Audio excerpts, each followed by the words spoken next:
Bismillahirrahmanirrahim. Assalamualaikum warahmatullahi wabarakatuh. Hai. Hai. Alhamdulillah, alhamdulillahirrahmanirrahim. Wassalatu wassalamu ala asyrofil anbiya'i wal mursalin wa ala alihi rasulillahi ajmain. Amma ba'du. Yang terhormat teman-teman dari kampus IAI Yasmin Marabungo dan para tamu undangan. Salawat serta salam marilah kita curahkan ke baginda kita yang Nabi Muhammad Sallallahu Alaihi Wasallam dengan lafaz Allahumma sholli ala Sayyidina Muhammad wa ala ali Sayyidina Muhammad. Sebelum kami menyampaikan materi, alangkah baiknya kami akan memperkenalkan diri kami sendiri. Perkenalkan, nama saya Supriyani. Perkenalkan, nama saya Hamidah dari Dusun Pelu. Perkenalkan, nama saya Hidayana dari Dusun Pelatu. Perkenalkan, nama saya Asnawati dari Rantau Baca.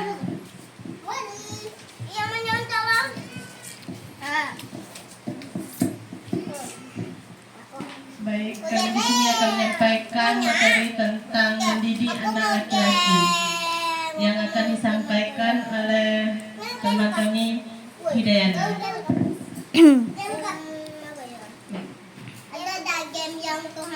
Kau belajar lah.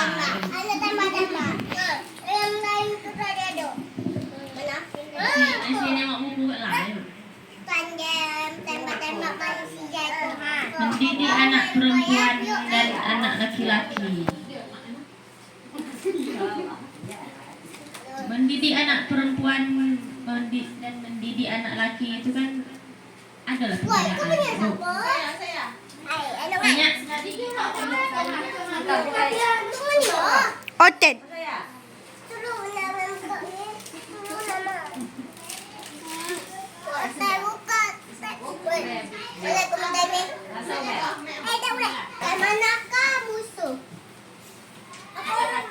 Yang sudah dipatenkan tentang perempuan dan laki-laki. Misalnya anak perempuan harus pandai mengurus rumah, anak perempuan harus bangun lebih pagi dibandingkan laki-laki.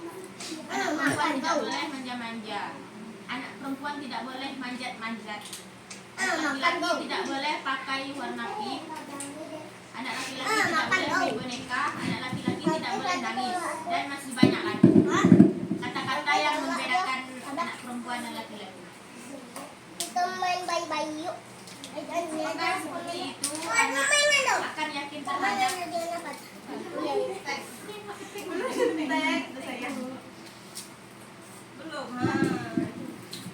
apakah dengan seperti itu anak akan yakin terhadap gendernya atau jenis kelaminnya?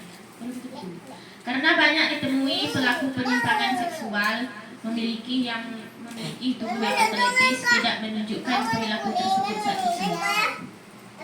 Yang menjadi faktor pengasuhan dalam dan pembentukan identitas gender anak atau jenis kelamin anak adalah peran ayah dan ibu sepanjang masa mendidik anak dari lahir hingga dewasa yang disebut dengan fitrah seksualitas, yaitu tentang bagaimana seorang berpikir dan bersikap sesuai fitrahnya sebagai laki-laki atau perempuan seutuhnya yang tumbuh seiring dengan kehadiran dan kedekatan dengan ayah dan ibu. Banyak kasus yang menunjukkan bahwa anak yang terpisah dari orang tuanya sejak dini mengalami banyak permasalahan. Permasalahan psikologis baik karena perceraian, ketidakhadiran orang tua dalam pengasuhan, perasaan kehilangan kasih sayang, depresi, dan sebagainya. Yang kelak menjadi benih masalah sosialitas dan seksualitas seperti membenci laki-laki atau perempuan hingga menjadi penyimpangan seksual. Pendekatan ayah dan ibu dalam pengasuhan anak membutuhkan tahap-tahap yang berbeda. Tiap umur kan berbeda. Usia 0 sampai 2 tahun. Anak laki-laki dan perempuan didekatkan kepada ibunya dahulu karena pada saat itu tahap menyusui. Pada usia 3 sampai 6 tahun, anak laki-laki dan perempuan harus didekatkan dengan kedua orang tuanya agar mendapatkan keseimbangan emosi dan logika. Anak diharapkan sudah harus merasa mantap dengan identitas seksualnya sejak usia 3 tahun tersebut. Kedekatan dengan kedua orang tua akan mampu membedakan sosok laki-laki dan perempuan, sehingga anak dapat menempatkan diri sesuai dengan jenis kelaminnya. Baik dengan cara dia berjalan, cara berbicara, cara berpakaian, cara merasa, cara berpikir dan bertindak. Sehingga ada baiknya memasukkan anak PAUD yang gurunya sepasang. Terdapat guru laki-laki dan perempuan. Jarang laki. Selanjutnya usia 7 sampai 10 tahun. Anak laki-laki didekatkan pada ayahnya dan anak perempuan didekatkan kepada ibunya. Hal ini bertujuan agar anak bisa mengamati dan meniru bagaimana sikap dan perilaku dan semua hal yang berkaitan dengan jenis kelamin mereka, sehingga anak tumbuh dan berkembang sesuai dengan jenis kelaminnya. Ayah yang mengajarkan anak lelakinya tentang keayahan menjadi lelaki-laki yang pertama dikenal oleh anak laki-lakinya dan menjelaskan tentang tata cara mandi wajib. Demikian juga sebagai seorang ibu, dialah mengajarkan bagaimana peran perempuan membangkitkan jiwa keibuan pada anak perempuannya. Ibu menjadi wanita pertama yang dikenang anak perempuannya dalam peran seksualitas keperempuanan. Selanjutnya usia 10 tahun ke atas. Anak laki-laki telah mengalami mimpi basah dan anak perempuan telah mengalami menstruasi. Mereka sudah mulai tertarik dengan lawan jenis. Ini tahap kritikal di mana usia puncak fitrah seksualitas dimulai serius menuju peran untuk pendewasaan. Pada usia ini anak lelaki didekatkan pada ibunya dan anak perempuan didekatkan kepada ayahnya. Hal ini bermakna bahwa agar anak laki-laki yang di masa balignya sudah tertarik dengan lawan jenis, maka di saat yang sama harus memahami secara langsung dari sosok wanita terdekatnya, yakni ibunya. Bagaimana lawan jenis harus diperhatikan, dipahami dan diperlakukan dari sudut pandang perempuan, bukan dari sudut pandang laki-laki. Dan bagi anak laki-laki, ibunya harus menjadi tempat ideal atau tempat curhat pertama baginya. Demikian pula bagi anak perempuan yang sudah mengalami ketertarikan dengan lawan jenisnya. Maka secara bersamaan harus memahami secara empati, secara langsung dari sosok lelaki terdekatnya, yakni ayahnya. Bagaimana lelaki harus diperhatikan, dipahami, dan diperlakukan dari sudut pandang lelaki, bukan dari sudut pandang perempuan. Bagi anak perempuan, ayahnya harus menjadi sosok lelaki ideal dan tempat curhat pertama. Anak perempuan yang tidak dekat dengan sosok ayahnya pada tahap ini berpeluang besar akan menyerahkan.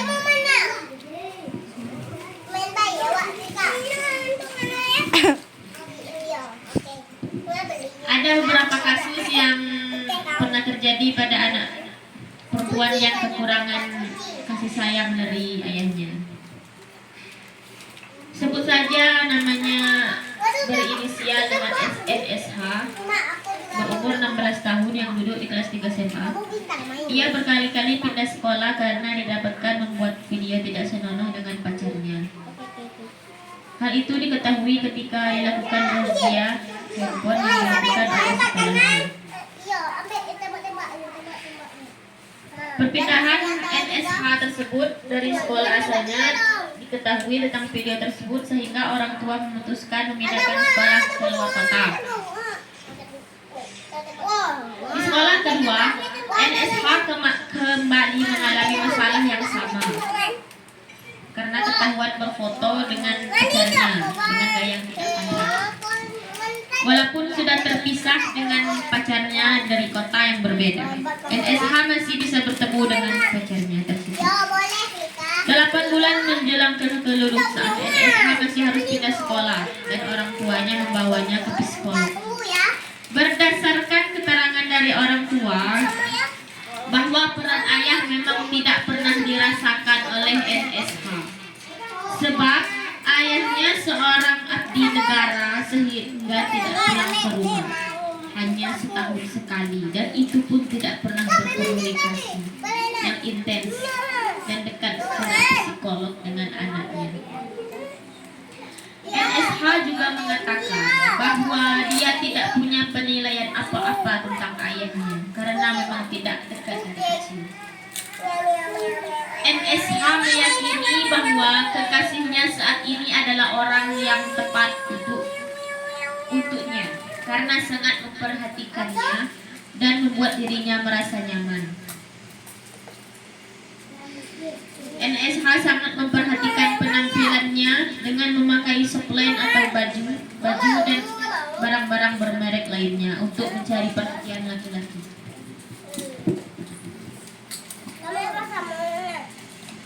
Ada lagi yang kasus lain, sebut saja namanya MLZ, berusia 22 tahun, yang terpaksa menikah karena hamil di luar nikah. MLZ menceritakan masa kecilnya hingga dewasa tidak mendapatkan perhatian dari ayahnya, karena ayahnya adalah seorang pedagang yang sangat sibuk, bertemu hanya di malam hari.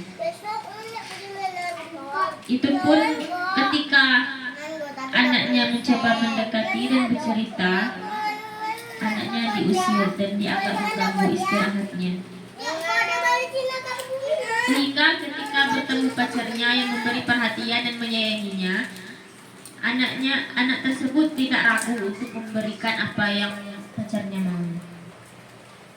Dari kasus-kasus tersebut dapat diketahui bahwa sangat penting bagi anak perempuan untuk didekatkan dengan ayahnya dan anak lelakinya dengan ibu. Demikian dari saya tentang perbedaan mendidik anak laki-laki dan perempuan. Selanjutnya akan disampaikan oleh Asma.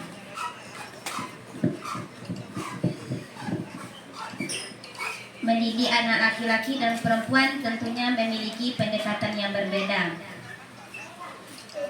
Pendekatan dalam mendidik anak laki-laki dan perempuan dapat bervariasi karena adanya perbedaan perkembangan fisik, emosional, dan sosial antara kedua jenis kelamin tersebut.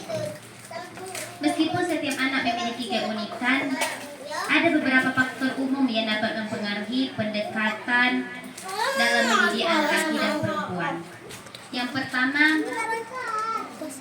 terdapat perbedaan dalam perkembangan fisik. Kita sama mengetahui bahwa anak laki-laki dan perempuan memiliki perkembangan fisik yang berbeda. Anak laki-laki biasanya memiliki kekuatan fisik yang lebih besar, sementara anak perempuan tidak seperti itu. Aktivitas fisik yang berbeda antara metode pengajaran yang sesuai dengan kebutuhan fisik masing-masing jenis kelamin dapat membantu memengaruhi kebutuhan perkembangan mereka. Yang kedua yaitu terdapat perbedaan antara gaya belajar. Beberapa penelitian menunjukkan bahwa anak laki dan perempuan mungkin memiliki gaya belajar yang berbeda. Misalnya anak laki-laki mungkin lebih cenderung belajar melalui aktivitas fisik atau mungkin eksplorasi. Sementara anak perempuan mungkin lebih suka belajar melalui komunikasi verbal atau interaksi sosial. Penyesuaian metode pengajaran atau membantu memaksimalkan potensi belajar anak sesuai dengan preferensi mereka. Yang ketiga, perbedaan dalam kebutuhan emosional. Anak laki-laki dan perempuan dapat mengekspresi dan mengelola emosinya dengan cara yang berbeda. Anak perempuan mungkin lebih terbuka terhadap berbicara tentang perasaan mereka, sementara anak laki-laki mungkin cenderung menunjukkan emosinya melalui tindakan atau kegiatan fisik. Penting bagi orang tua dan pendidik untuk memahami cara berkomunikasi yang efektif dengan setiap jenis kelamin agar dapat mendukung perkembangan emosional mereka. Oh iya. Yang keempat, pengaruh budaya dan lingkungan sosial. Budaya dan lingkungan sosial juga dapat bermain peran dalam membentuk ekspektasi terhadap anak laki-laki dan perempuan. Misalnya, ada norma-norma sosial tertentu yang dapat memengaruhi harapan dan peran yang dianggap sesuai untuk setiap jenis kelamin. Mendidik anak dengan pertimbangan pengaruh budaya dan norma sosial dapat membantu mereka memahami peran dan tanggung jawab mereka dalam bermasyarakat.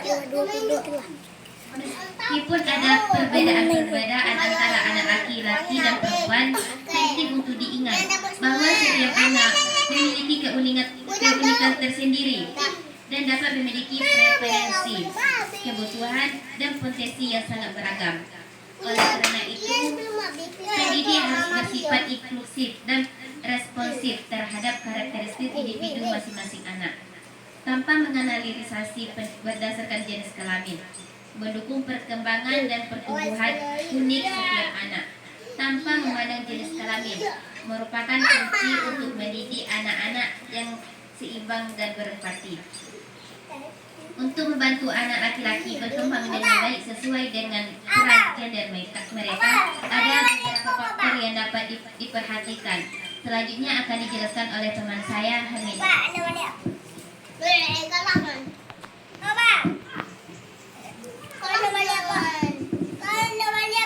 Di sini membantu anak laki-laki berkembang dengan baik sesuai dengan peran gender mereka ada beberapa.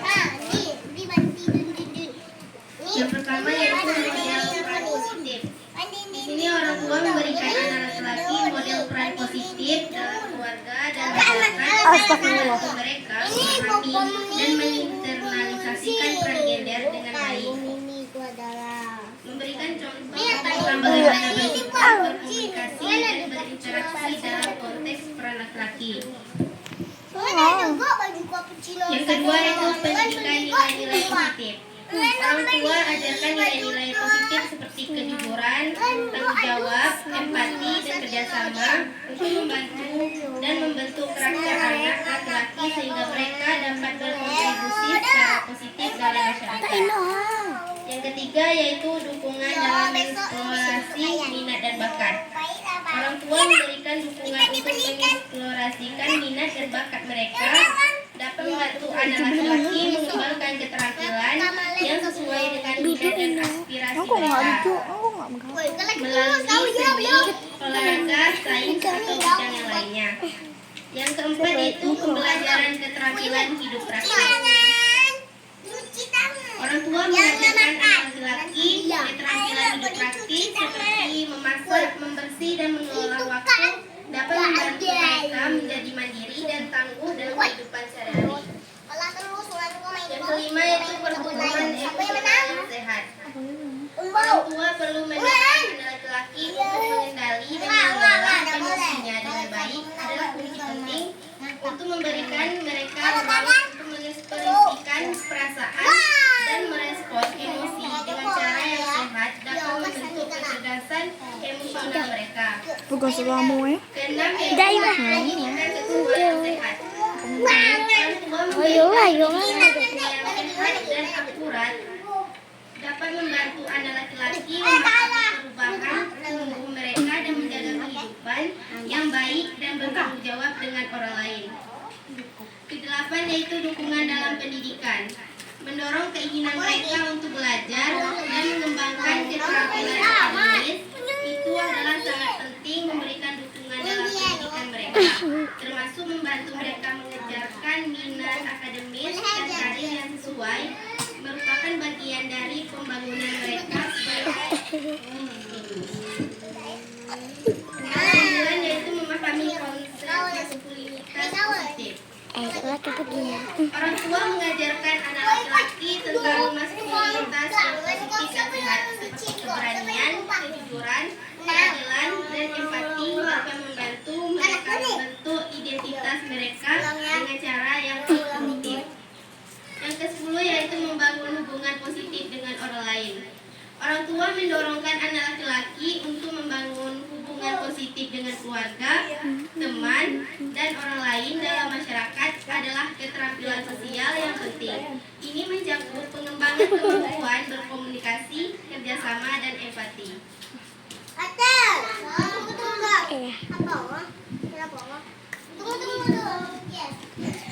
Baik, materi selanjutnya yaitu pertimbangan yang dapat membedakan pendidikan laki-laki dan perempuan, yaitu yang pertama, pengakuan keunikan dan perbedaan, yaitu fokus pada pengembangan kepercayaan diri, keterampilan sosial, yaitu untuk anak laki-laki, ajarkan nilai-nilai seperti kerjasama, empati, dan kreativitas untuk anak laki-laki. Yang selanjutnya, peran model, seperti pentingnya bagi anak laki-laki untuk memiliki peran model anak laki-laki yang positif dalam kehidupan mereka, seperti keberanian, bertanggung jawab, dan etika kerja. Selanjutnya, pendekatan pembelajaran. Jika anak laki-laki lebih mendekatkan pada keterampilan fisik, eksplorasi, dan kompetisi untuk mengembangkan kekuatan fisik dan keberanian anak laki-laki. Yang selanjutnya, kesetaraan dan pemahaman gender. Anak laki-laki maupun perempuan perlu diajarkan nilai-nilai kesetaraan gender dan berikan pemahaman bahwa anak laki-laki dapat memiliki minat, bakat, aspirasi yang beragam. Baik, itu penyampaian dari materi kami tentang mendidik anak laki-laki. Jika ada para tamu undangan yang ingin bertanya, kami persilakan.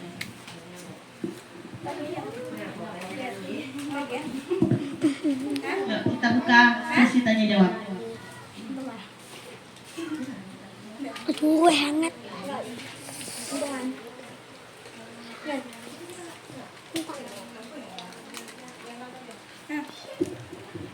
Oh iya. Assalamualaikum warahmatullahi wabarakatuh. Bagaimana cara mengatasi anak yang sering main HP?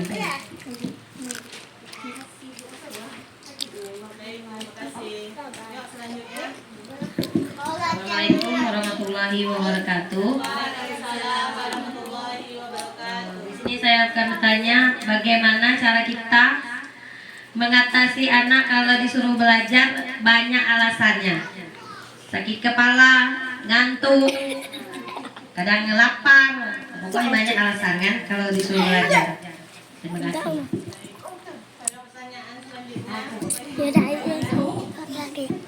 Assalamualaikum warahmatullahi wabarakatuh. Bagaimana cara mencegah anak supaya jangan bergadang? Sekian, terima kasih.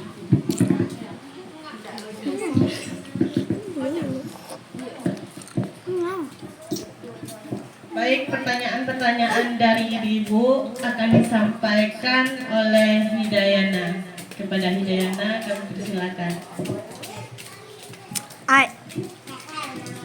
Baiklah, saya akan menjawab dari pertanyaan dari Ibu tentang bagaimana cara mengatasi anak yang sering main HP.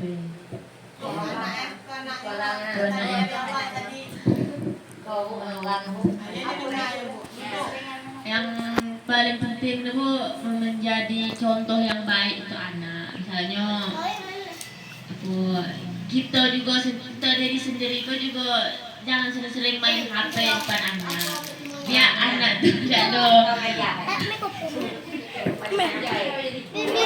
biar anak tidak meniru ada mencontohkan, ya tak? Kalau anak tu nampak kita main HP, itulah dia sebut kau main HP, tak? Gulo. Okay, kalau misalkan ibu marah apa? Ibu marah, ibu main HP kau lah. Tu katanya, tak?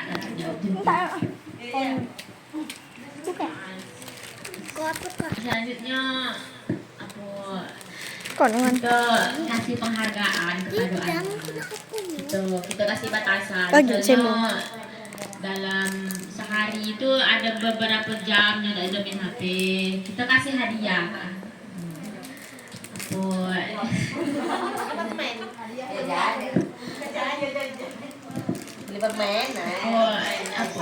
Ibu, kita kasih hadiah bila nyo tak ada main HP, bila nyo berhasil tak ada main HP selama-lama.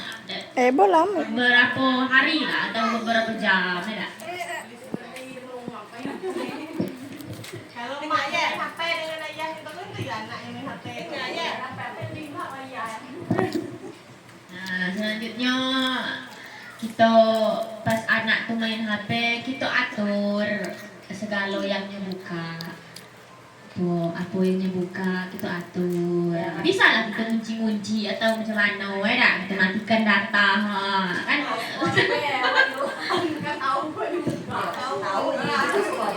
Oi. Sih. Atau hapus aplikasi. Kita tahu.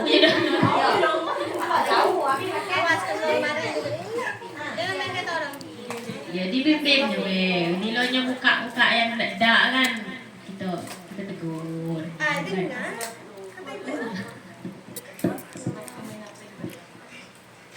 Itu main HP dibatasi.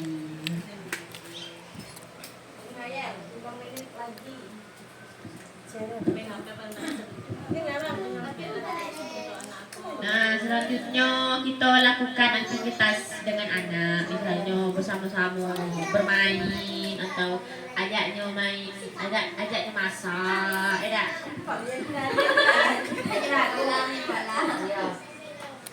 Apa? Kita kan nyuruh tanya macam mana masak ke bu, kan? Banyak tanya tu. Itulah jawaban dari kami, Bu. Terima kasih. Baiklah, saya akan menjawab pertanyaan dari Ibu, yaitu tentang membimbing anak yang susah untuk belajar. Jadi selalu ada alasan. Nah, untuk langkah awalnya Bu, kita tengok dulu anaknya emang pada posisi itu emang atau alasan atau sebenarnya. Terkadang kita bilang alasan, mana tahu anak itu memang ngantuk atau memang lapar atau apa.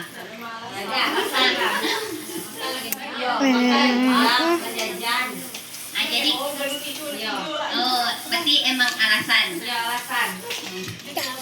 Terus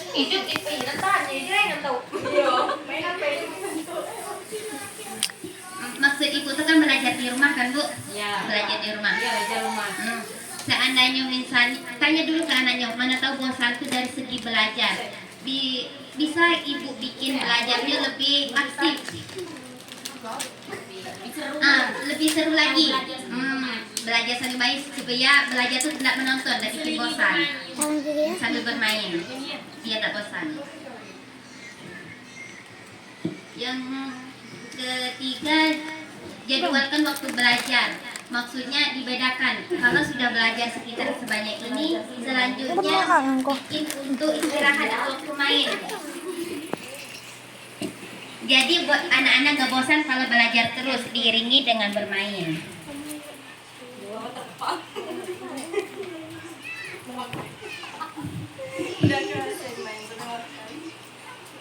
Jika anak mencapai pelajarannya, berikan hadiah supaya anak semangat untuk mengulangi belajar selanjutnya. Dia minta iPhone, Bu. Namanya iPhone ada. Iya. Bagi iPhone dia terus main HP. Itu orang telepon. Ada salok bayi. Masih jam.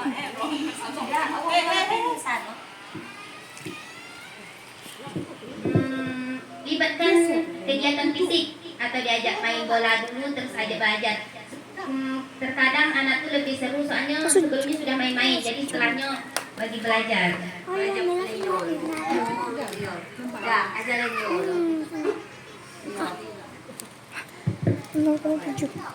Sekian dari kami, kekurangannya mohon maaf.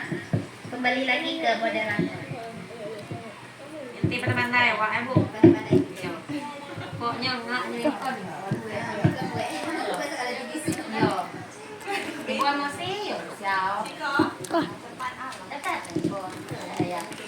Kau juga. Ini kami akan menjawab pertanyaan ketiga, itu cara mencegah anak supaya jangan begadang. Yang pertama itu mengaturkan waktu tidur. Misalnya anak sering tidur jam 10, kita ajar bilang jam 10 atau jam 11. Kita suruh anak itu tidurnya jam 9. Besok mau sekolah gitu. Terus membuat rutinitas tidur. Sebelum tidur tuh gimana sih? Terus berkumpul dulu dengan anak. Anak-anak sudah bosan baru kita tidur.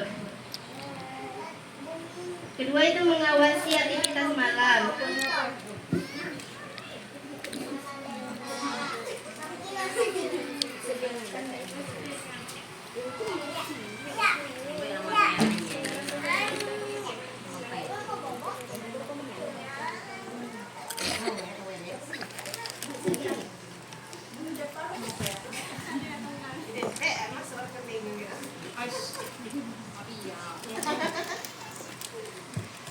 Yang tiga itu menjadikan contoh yang baik, menghabiskan waktu bersama. Habiskan waktu bersama anak dengan melakukan Yang mau yang lagi. Dia makan itu.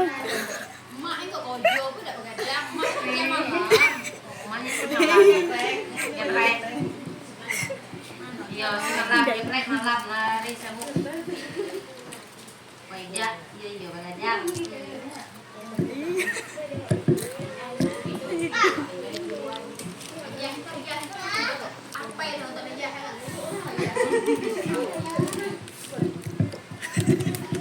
Gila.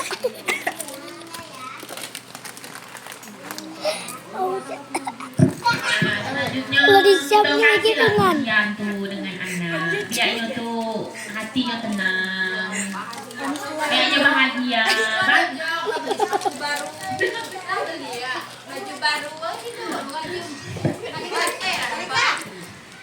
Yuk kita puji setiapnya melakukan sesuatu dan kita tunggu dan kita suruh dengannya gue.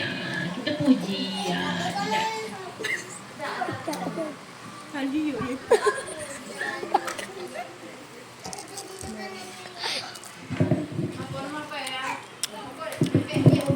Dia makan itu dulu buka.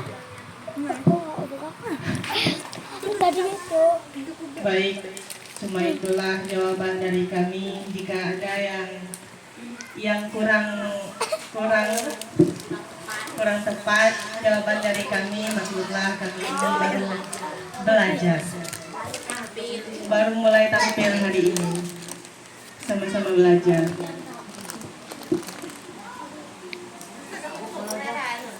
Udah.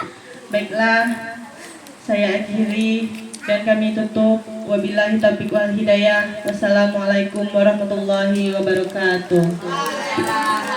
Warahmatullahi wabarakatuh. Terima